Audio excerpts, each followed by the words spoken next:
Hello everyone, मैं हूं advocate Rahul Mishra और आज की वीडियो में मैं आप लोगों के साथ डिस्कशन जो करने वाला हूं वो टॉपिक बहुत आपके काम का है। उसमें मैं आप लोगों को बताऊंगा कि आपके लिए काउंटर केसेस करना बेहतर होगा या आपके लिए डाइवोर्स केस डायरेक्ट कर देना बेहतर होगा। उसके बेनिफिट क्या होंगे और उसके नुकसान क्या होंगे आपके दोनों के, चाहे वो काउंटर केसेस हो चाहे वो डाइवोर्स केस हो। तो आज मैं आप लोगों को यही बताऊंगा।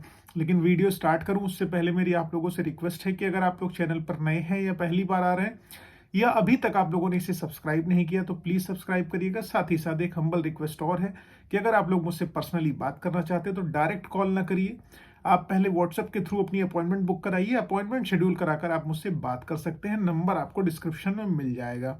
ठीक है।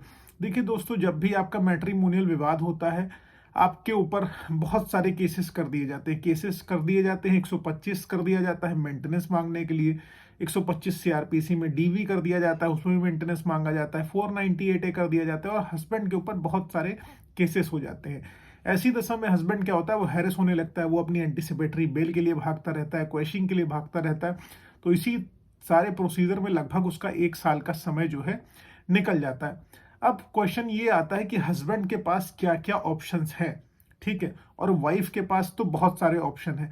अब हस्बैंड सोचता है कि वाइफ को रखने में अपने पास तो बहुत बड़ा रिस्क है, तो मुझे नहीं रखना चाहिए। तो उसके मन में आता है कि डाइवोर्स केस डाल दूं या काउंटर केस डाल दूं। ये सारी की सारी सिचुएशन हर हस्बैंड के साथ जो हैरेस हो रहा है फॉल्स केसेस में, फॉल्स 498 ए में, उसके मन में ये आती रहती हैं। तो यहां पर हमें दोनों चीजें देखिए समझ लेनी कि हमें डाइवोर्स केस करने का बेनिफिट क्या होने वाला है और उसका लॉस क्या होने वाला है। देखिए बेनिफिट, अगर सबसे बड़ा बेनिफिट क्या है डाइवोर्स केस का, अगर आपको 100% क्लियर कट है अपने माइंड में कि आपको वाइफ को रखना नहीं है तो आप डेफिनेटली डाइवोर्स के लिए जाइए और उसका ग्राउंड आप क्रुएलिटी बनाइए, क्रुएलिटी।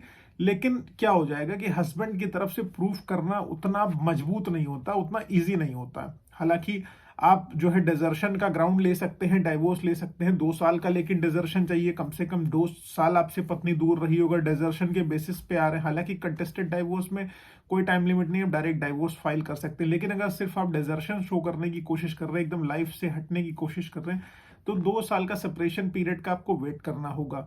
ठीक है। तो यहाँ पर जो है आप डाइवोर्स ले सकते हैं। लेकिन नुकसान क्या है कि अब जब से आपने मान लीजिए डाइवोर्स केस डाला, क्योंकि डाइवोर्स केस एक तरीके का मैट्रिमोनियल केस है, इसमें क्या होगा कि जैसे आपने केस डाल दिया, आप मान लीजिए रह रहे हैं इलाहाबाद में और आपकी वाइफ रह रही दिल्ली में, आपने इलाहाबाद में केस किया। अब आपकी वाइफ के पास प्रोविजन क्या होगा कि वो ट्रांसफर पिटीशन लगा के उस केस को जो है ट्रांसफर करा लेंगी। कहाँ पर?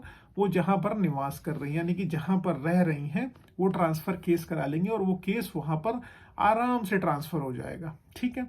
क्योंकि मैट्रिमोनियल विवादों में जो प्राथमिकता दी गई है, एक तरीके से मैं कहूँ वो महिला को दी गई है। महिलाओं को अत्याचार से बचाने के लिए बहुत सारे कानून बनाए गए जिनका मिसयूज होने लगा, हम आप सब जानते हैं और जज साहब भी जानते हैं। इसीलिए बहुत सारे एडवर्स डिसीजन अगेंस्ट महिलाओं के आ भी रहे हैं आज की कल की डेट में।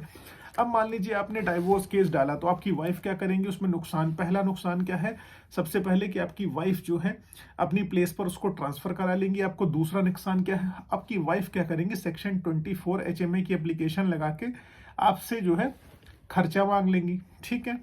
आपका दूसरा नुकसान ये हो गया।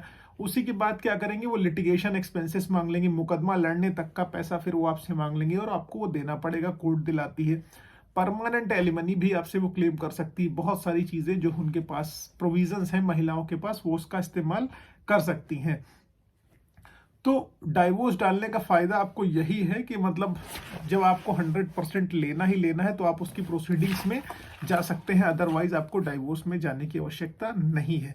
देखिए, अब काउंटर केसेस की मैं बात करूं, मैंने अभी आपसे बात कर ली डाइवोर्स के फायदे और नुकसान की। अब मैं आपसे अब बात करता हूं काउंटर केसेस की। जैसे मान लीजिए लड़की पक्ष वालों ने आपके ऊपर आरोप लगा रखे हैं कि आपने उनको बहुत ज्यादा परेशान किया, हैरेस किया है, मारपीट किया है। तो आप ये 100% जानते हैं कि लड़की वालों ने भी आपके साथ मारपीट करी है, गाली गलौज करी है, कई बार आप शिकायत करते हैं लेकिन उस पर कोई पुलिस एक्शन नहीं लेती है।